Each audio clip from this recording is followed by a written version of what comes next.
Hola, bienvenidos al podcast de libros con aroma a petricor. Somos Olga Fernández. Ángel Luis Martínez y lo que queremos es hacer unos podcasts divertidos, fresco, evocador, simpático, elegante. Ameno, cercano, sencillo, relajante y reconfortante.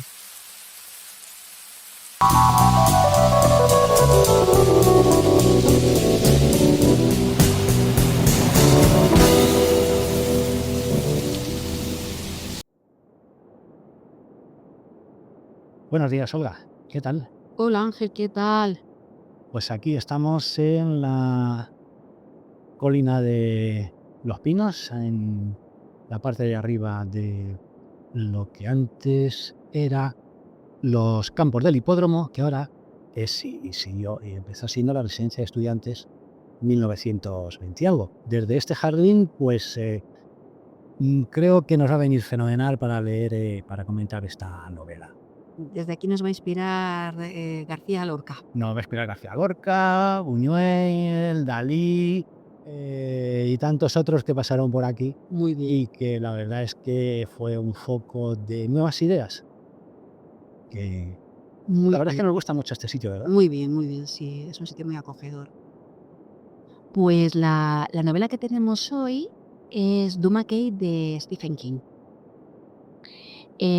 Bueno, Stephen King es un icono cultural del siglo XX.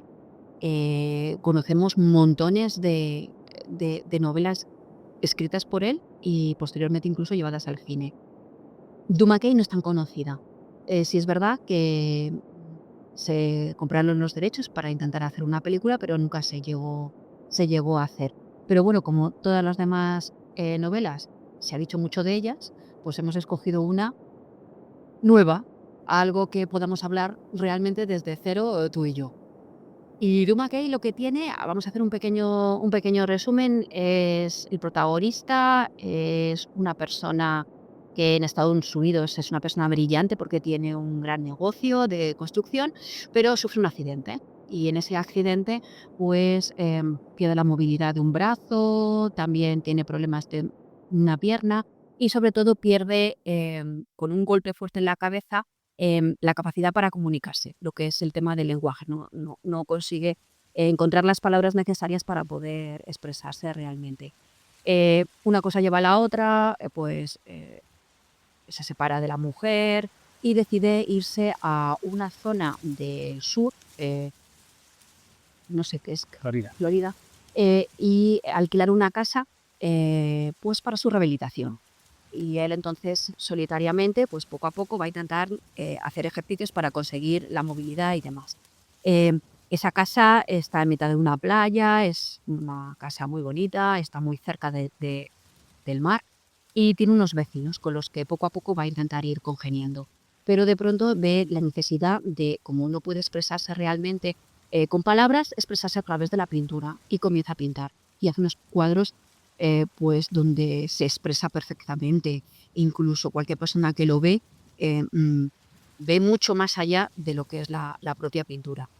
Hasta tan punto que le piden incluso que presente la obra dentro de en una exposición. Pero resulta que detrás de todo esto empieza a moverse misteriosamente hechos que habían pasado en el pasado y que parece que están condicionando tanto a él como a su pintura, como también a su familia, a sus amigos, a sus vecinos.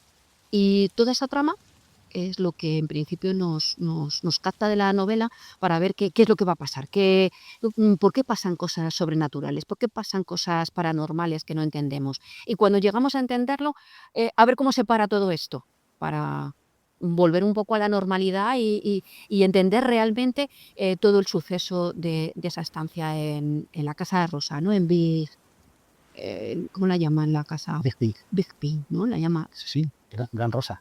Gran Rosa, ¿verdad? Digo, me sonaba, digo, no me acordaba bien del nombre. ¿Añades algo de lo que hemos más o menos, esa idea que Yo hemos montado? creo que Stephen King, eh, todo lo que ha sido para esta novela ha tenido un buen documentalista, porque efectivamente nosotros tenemos en la parte prefrontal del cerebro, en la parte prefrontal derecha, ahí donde reside en lo que podría llamarse la parte lineal del cerebro, es decir, la parte de la rutina. Y luego lo de más arriba ya es la no rutina. Entonces ha pasado que la gente que ha tenido golpes en ese sitio ha perdido el lenguaje, ha perdido movilidad, pero lo que no ha perdido es creatividad, porque la creatividad es la que está justo por encima de eso.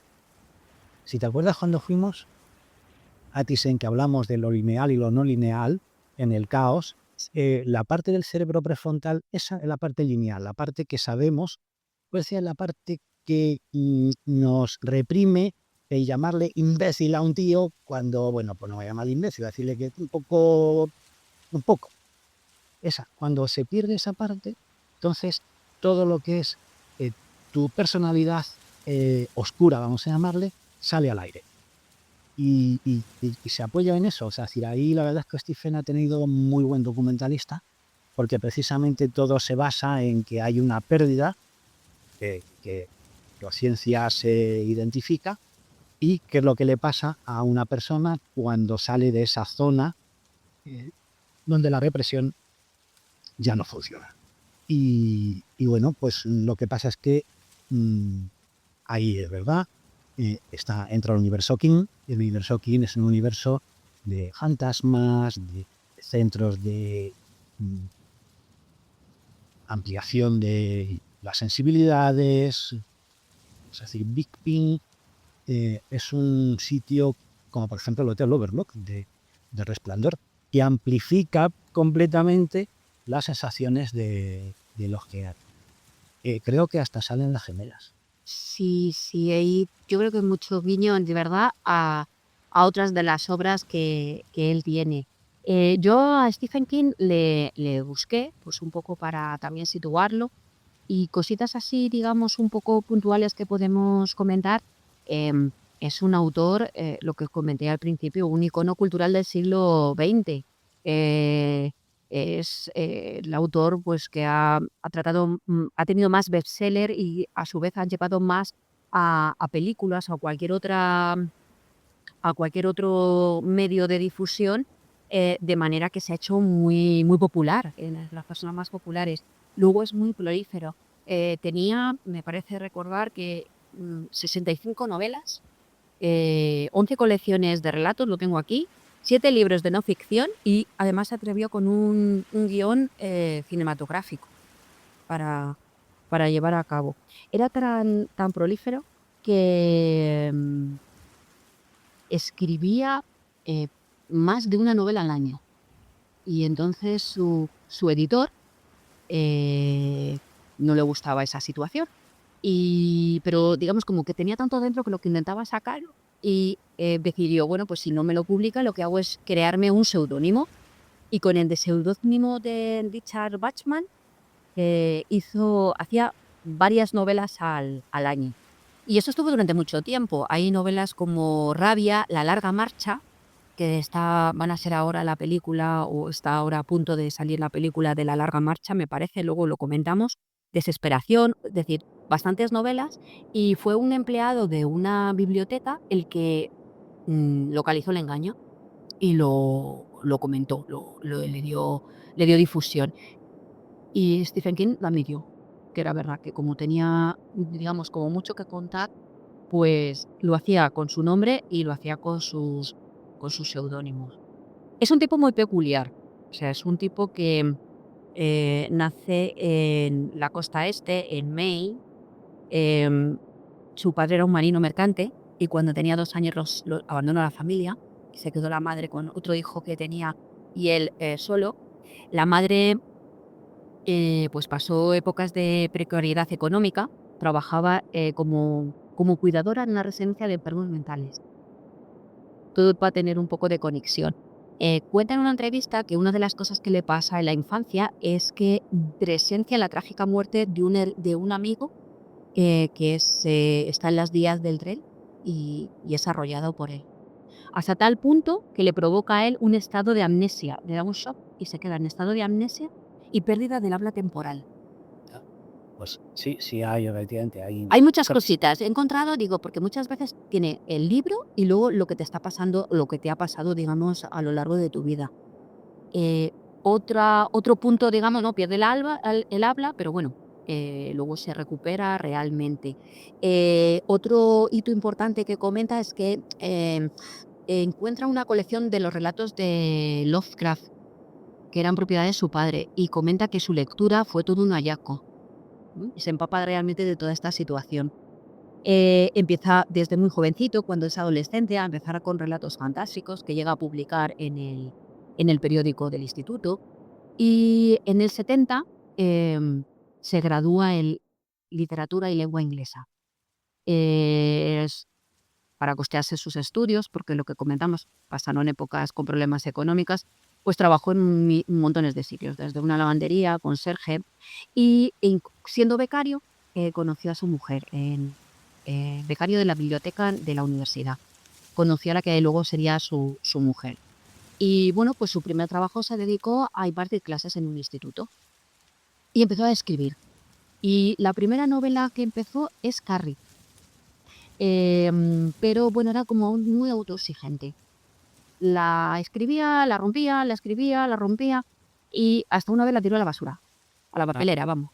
Y la mujer fue, la recogió y la leyó y le dijo, no, no, no, no, esto no puede ser. Esto tú tienes que seguir adelante porque esto sí que tiene su valor.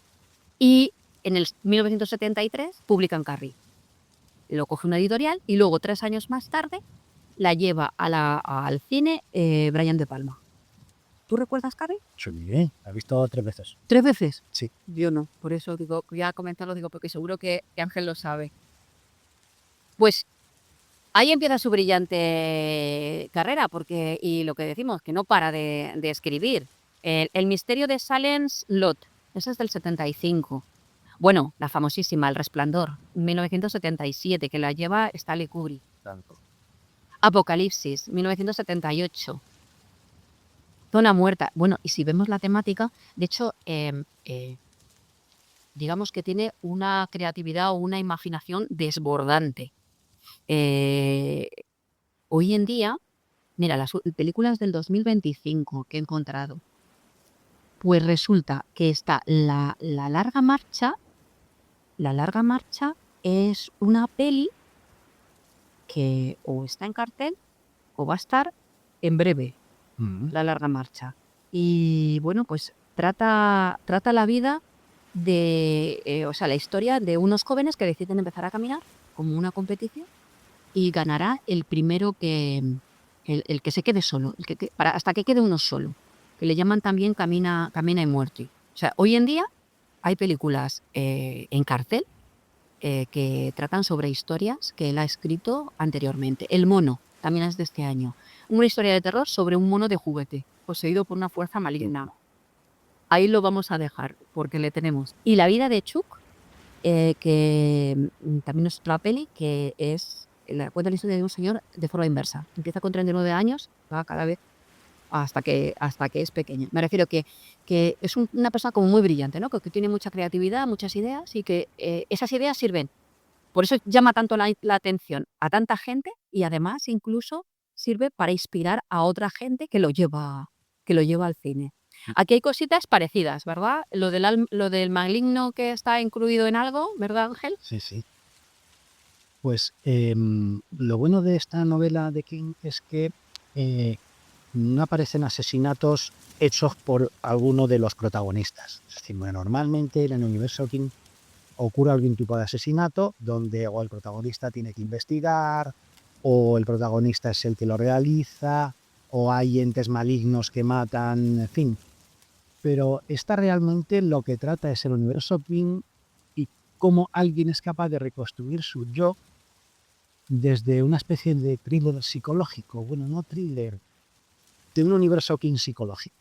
Cómo es capaz de volver a reconstruirse desde la nada, ha desaparecido todo su universo anterior desde la nada, y cómo él empieza a ver cosas de su pasado que las ve pintando. O sea, es decir, él empieza a pintar, le pica el brazo que no tiene, y entonces empieza a pintar. Empieza a pintar. Y él comunica algo, pero él ni siquiera está no es consciente, está como una especie de éxtasis cuando pinta. Y ahí pues empieza una aventura de cada vez más cuadros, o sea, cada vez más comunicación, hasta que se da cuenta de que los cuadros tienen algo que ver con su pasado, e incluso con el pasado de los vecinos de alrededor.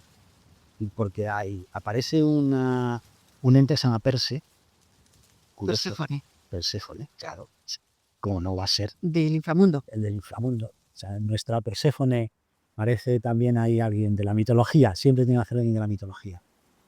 Alguien del inframundo que le condiciona. Y luego una casa que es Pisking que le amplifica eso.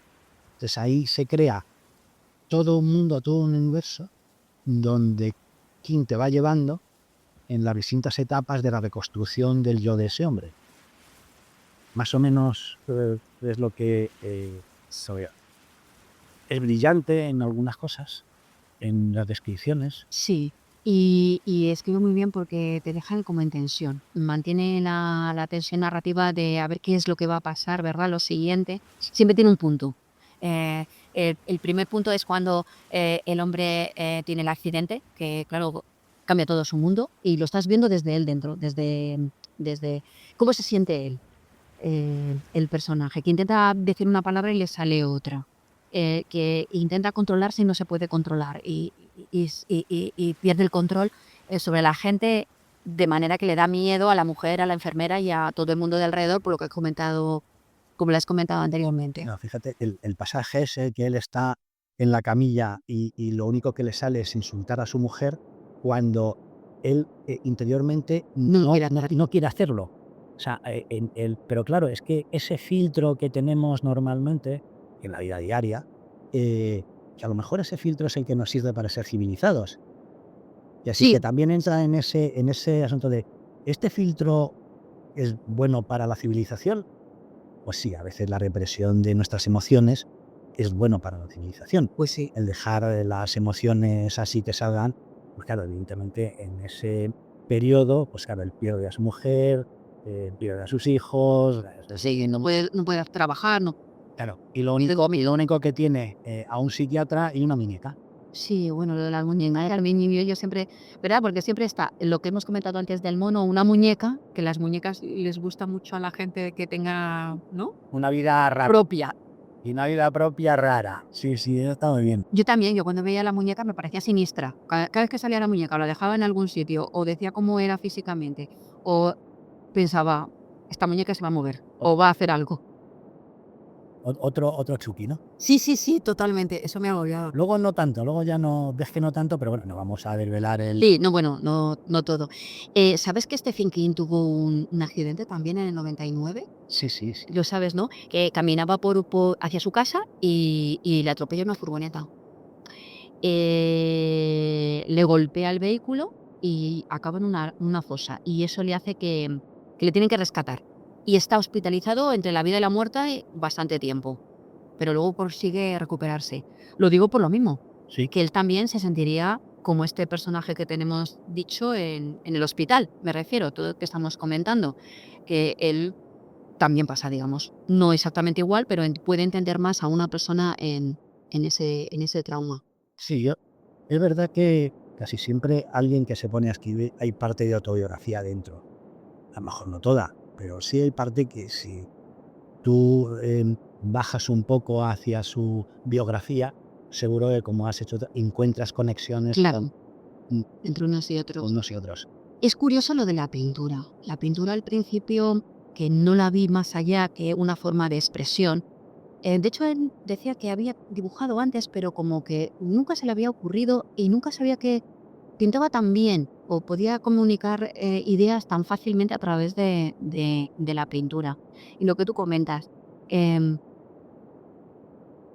llega un momento en el que al principio pienso simplemente que es un buen pintor y que eso le va a levantar moralmente porque es un señor que está abatido de todo lo que le ha pasado, pero resulta que es que la pintura tiene poderes. Puede pintar algo y que pase, o puede pintar algo y saber que va a pasar. O sea, Ya. eso engancha, Sí, sí, la sí. trama engancha un montón, porque tú estás viendo que está dibujando algo y tú sabes que pues su hija le está pasando eso mismo, entonces los empiezas a relacionar. Es muy curioso Sí, además, y conecta con los vecinos, sí, sí, esos vecinos que son muy especiales. también, sí, sí. Una señora mayor, en principio se nos presenta que tiene Alzheimer, que ha pintado mucho también ella durante toda su vida. Y un administrador, un abogado, pues que hace las veces de administrador de todos sus bienes, porque es una persona que luego sabemos que es la hija del dueño de toda la zona donde están viviendo, pero que al mismo tiempo tiene una relación como muy estrecha con la señora. Y mm, ve los momentos también de lucidez de su Alzheimer, porque esta señora tiene Alzheimer y nos va contando trocitos de la historia a través de esos momentos de lucidez. Y digamos que nosotros lo que vamos haciendo es como una especie de rompecabezas, ¿no? Cogiendo distintos tipos de piezas e ir un poco ensamblándolo. A veces te crees que entra una pieza, pero no. Ya, ya. Te está mintiendo, es otra. Parecía que sí, pero no es que no. Y estás a la expectativa todo el tiempo en el libro. Sí, sí. Y además, lo bueno que tiene cada capítulo es que va hablando del arte. El arte, cómo se pinta, eh, cómo llega al cuadro. Así que también es el arte como liberación. Me recuerda un poco a Van Gogh en ese sentido, ¿no? Es decir, Van Gogh era una desbordante su imaginación y como era incapaz de comunicarse con el resto de los pintores, de hecho, al colega suyo le cortó una oreja porque estaba un poco enfadado con él. Y Sí, no sé la regla, no son capaces de mantenerlas normal. Cambio, queda. en cambio, a través de la pintura, sí aparece todo lo que ellos quieren decir. Y ya digo que me recordó un poco esas pinturas en esos paisajes Van Gogh como oníricos, futuristas, más o menos. Lo que pasa es que, claro, King esa pintura la pone en otro nivel, en un nivel más catárquico de Edgar y su relación tanto con su mujer como con su hija, como con el yerno, vamos a dejarla ahí, Ya. para que no aparezca. Y luego con este señor que le acompaña durante prácticamente toda la novela y es el que le hace un poco de anclaje como de Sancho Panza y Don Quijote, ¿no? Es decir, este hace un poco de Sancho Panza, el bajando y Se podría perder perfectamente. De hecho, él mismo era como si estuviera poseído. De pronto pintaba y perdía la noción del tiempo. Le entraba mucho hambre, eso sí, se daba cuenta de que tenía mucho hambre, porque como que gastaba muchísimas energías y de pronto aparecía un cuadro que luego lo volvía a ver y decía, pero qué pintado, ¿qué es esto? ¿Qué significa? Esto debe significar dar cosas. Y lo que vemos, que poco a poco va teniendo poder. Consigue encerrar a gente, a asesinos, ¿verdad? Consigue curar a gente de enfermedades. Impresionante, impresionante. Pero cuando cuando él se da cuenta de eso, él lo que quiere es no tener ese poder. sí, porque le Entonces, asusta, claro, ¿verdad? entonces ya dejamos el final para que la gente Sí, no, se no lo. descubra. Es porque hay, evidentemente, pues como es una obra de Stephen King, pues hay entes malignos, cosas No paranormales. hay muñecas diabólicas, no, eso no. No.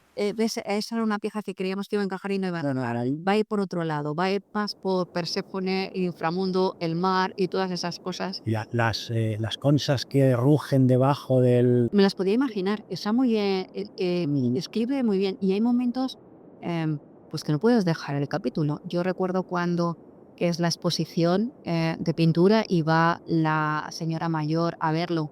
Porque resulta que luego va a haber conexiones por todas partes y vamos a aprender de mucho. Todo va a estar interrelacionado. Lo que parezca que no tiene relación, sí la va a tener, sí la va a tener. Pues sí. Bueno, yo creo que le hemos dado un cierto repaso a todo esto. Ahora terminamos. Una cosa quería decir. Venga. Solo una cosa. Y dime. Que aunque es una novela que, entre comillas, pudiera ser, tener esa sensación de miedo, de terror, en algunos puntos, pues tal y como te lo están describiendo, a mí lo que me ha pasado es que no lo he sentido tanto como si viera una película. Pienso que el miedo es más visual. o yo recuerdo más el miedo. Yo recuerdo una escena cuando la retengo y la recuerdo, es lo que me da la sensación de miedo. Sin embargo, yo he leído el libro y no podría decir que había sentido miedo.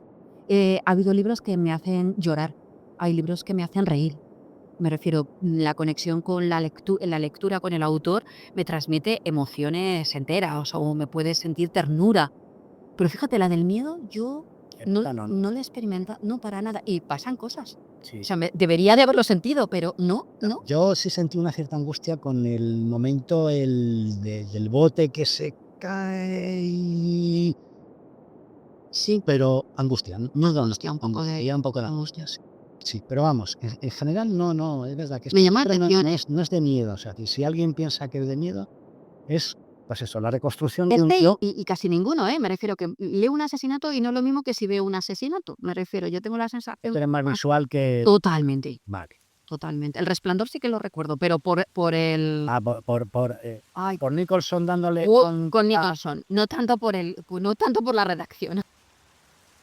ah, ah, ah. Sí, sí. Pues Leemos una parte del final del libro para que hay una la parte gente que haga una referencia de lo que estamos hablando. él habla de sí mismo cuando ya se está acabando todo y dice: me empezó a picar el brazo derecho y aquella recordada sensación de poder comenzó a fluir, primero dentro de mí y luego a través de mí. Podía ver mi pintura casi con el ojo de un dios o de una diosa. Podría abandonar esto, pero no sería fácil. Cuando creaba dibujos, me enamoraba del mundo.